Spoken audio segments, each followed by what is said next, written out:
আল্লাহ রাব্বুল আলামিন ডাক দিয়ে বলেন, পৃথিবীর মানুষ, তোমাদের ওপর আমি পর্দাকে ফরজ করে দিয়েছি। পুরুষরাও পর্দা করবে, নারীরাও পর্দা করবে। পুরুষরা তাদের অন্তরের পর্দা করবে, তাদের চোখের পর্দা করবে। কোনো বেগানা নারীর দিকে কখনো কুদৃষ্টিতে তাকাবে না। নারীরা তাদের মাথা থেকে পা পর্যন্ত লম্বা চাদরে আবৃত হবে, তাদের মাথার কাপড় বক্ষের ওপর দেবে এবং তারা পর্দাবৃত হয়ে থাকবে। আমার আল্লাহ পাক রব্বুল আলামিন ডাক দিয়ে বলেন, আমার বান্দিরা, তোমরা শোনো শোনো, আমি রব্বে কারীম তোমাদের জন্য কেমন পর্দা ফরজ করলাম। ওয়াকরনা ফি বুয়ুতিকুন্না ওয়ালা তাবাররাজনা তাবাররুজাল জাহিলিয়াতিল উলা। ও দুনিয়ার বান্দিরা রে, শোনো শোনো, তোমরা প্রাচীন জাহিলি যুগের নারীদের মতো নিজেদেরকে প্রদর্শন করো না। ও মা বোনেরা, প্রাচীন জাহিলি যুগের নারীদের মাথায় কাপড় ছিল না, বুকে কাপড় ছিল না, পেটে কাপড় ছিল না, অর্ধলঙ্গ নগ্নতায় তারা ভরপুর ছিল। এই মুহূর্তে আল্লাহ পাক রব্বুল আলামিন কুরআনুল কারীমের বিধান নাজিল করে দিয়ে জানা দিলেন, ও আমার বান্দিরা, তোমরা যারা আমি আল্লাহকে ভয় করো, শোনো শোনো, তোমরা ওই জাহিলি যুগের নারীদের মতো নিজেদেরকে প্রদর্শন কইরো না, বরং তোমরা আমি রবের হুকুমে তোমরা পরিপূর্ণ পর্দাবৃত হয়ে যাও। আল্লাহ পাক রব্বুল আলামিনের বন্ধু জনাবে মুহাম্মদুর রাসূলুল্লাহ সাল্লাল্লাহু আলাইহি ওয়াসাল্লাম বলেন, যদি কোনো নারী 4টা কাজ করে, জোরে বলেন কয়টা? 4টা কাজ করে, তাহলে সেই নারী জান্নাতের 8টি দরজার যে কোনো দরজা দিয়ে ইচ্ছে সে হাসতে হাসতে জান্নাতে প্রবেশ করবে।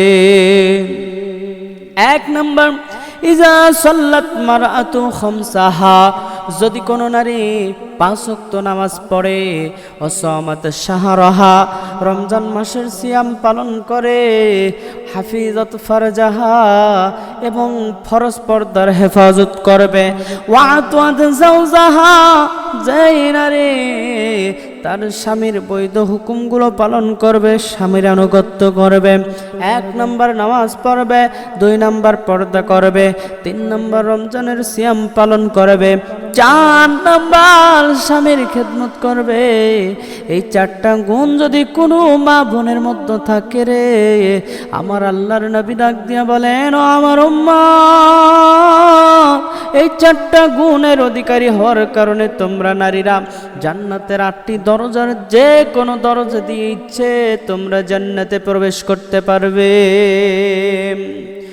বোরকা পরে চলো মা বোন, বোরকা পরে চলো মা বোন, সদা সর্বদাই ঈমান আমল সব হারাবে দেখলে বেগানায়। মা বোন, ঈমান আমল সব হারাবে দেখলে বেগানায়। স্কুল কলেজ কুটুম বাড়ি যাইতে যদি চাও, ঘর হতে বের হওয়ার আগে বোরকা পরে নাও। আপনজনকে সঙ্গে নিবে, আপনজনকে সঙ্গে নিবে, যাইবা না একা, ঈমান আমল সব হারাবে দেখলে বেগানা। মা বোন, ঈমান আমল সব হারাবে দেখলে বেগানা। হযরত ফাতেমা রাদিয়াল্লাহু তাআলা আনহা তার জীবনীতে খুলে দেখেন, হযরত ফাতেমা রাদিয়াল্লাহু তাআলা আনহা এমনি এমনি কিন্তু জান্নাতের সর্দারিনী হয়নি মা। হযরত ফাতেমা রাদিয়াল্লাহু তাআলা আনহা তার জীবনে কত সংগ্রাম করেছেন, শয়তানকে কখনো আশ্রয় দেয় না। হযরত ফাতেমা রাদিয়াল্লাহু তাআলা আনহা তিনি যখন ইন্তেকাল করবেন, তারপরেও কেমন পর্দার কথা স্মরণ করেন। আমার কলিজার টুকরা নবীর ফাতেমা তিনি যখন ইন্তেকাল করবেন, তার পূর্বে স্বামীকে ডাক দিয়ে বলে, স্বামী গো, ও আমার স্বামী, আমি একটা ওসিয়ত করে যাব, আমার ওসিয়তটা তোমার শুনতে হবে।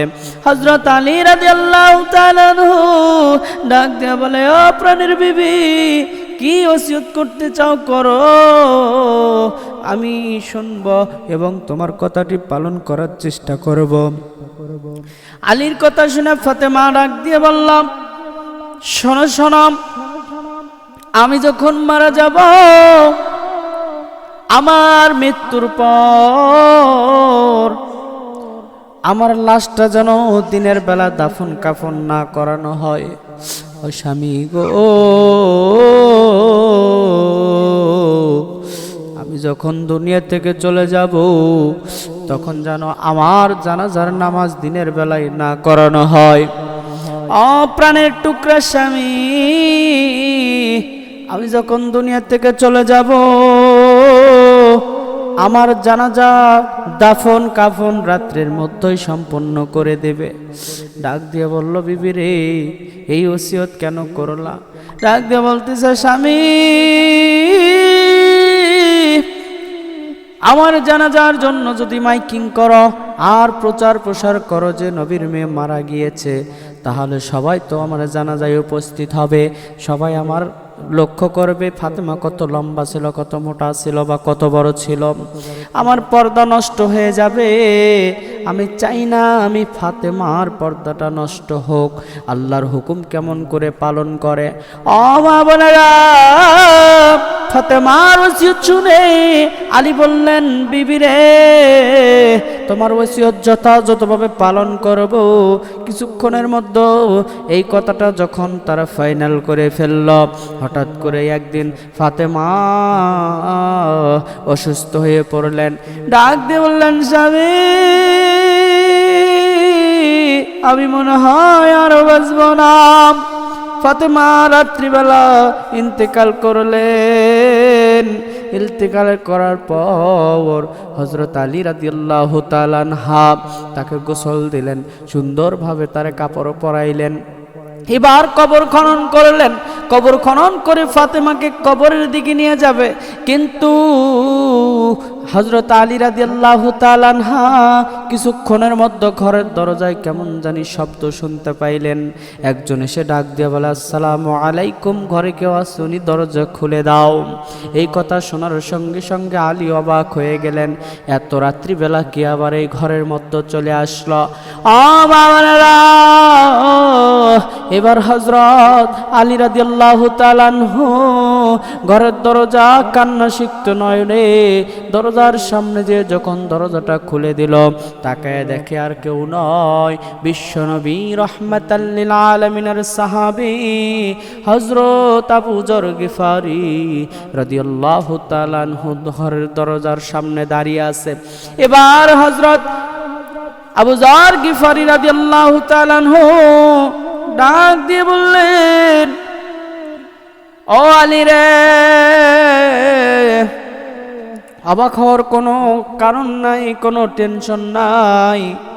আলী ডাক দিয়ে বলল, আবু যর ভাই, তুমি এত রাত্রে আমার ঘরের দরজায় কি করো জানতে চাই, কেন এসেছো বলো বলো।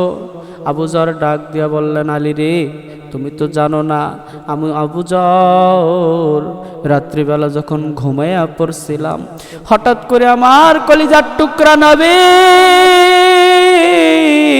রাহমাতাল লিল আলামিন আমার ঘুমের মধ্যে, স্বপ্নের মধ্যে এসে ডাক দিয়ে বলল, ও আবু যর রে, ও আবু যর, তুমি আর ঘুমায়া থাকো না, আমার কলিজার টুকরা ফাতেমা আজ রাতে ইন্তেকাল করবে, তার দাফন কাফন সম্পন্ন করার জন্য তোমাকে আলীর বাড়িতে যেতে হবে। এই কথা শুনে আলী চোখের পানি ছেড়ে দিয়ে ডাক দিয়ে বললেন, ও আবু যর, আমার শ্বশুর বিশ্বনবী রাহমাতাল লিল আলামিন তিনি যদি এই কথা বলে থাকে, তাহলে আর দেরি করো না, জলদি করে চলে আসো। আমার প্রাণের বিবি ফাতেমা দুনিয়া থেকে চলে গিয়েছে, আর দেরি নয়, সকাল হয়ে যাবে। সকাল হওয়ার আগে আমাদেরকে দাফন কাফন সম্পন্ন করতে হবে।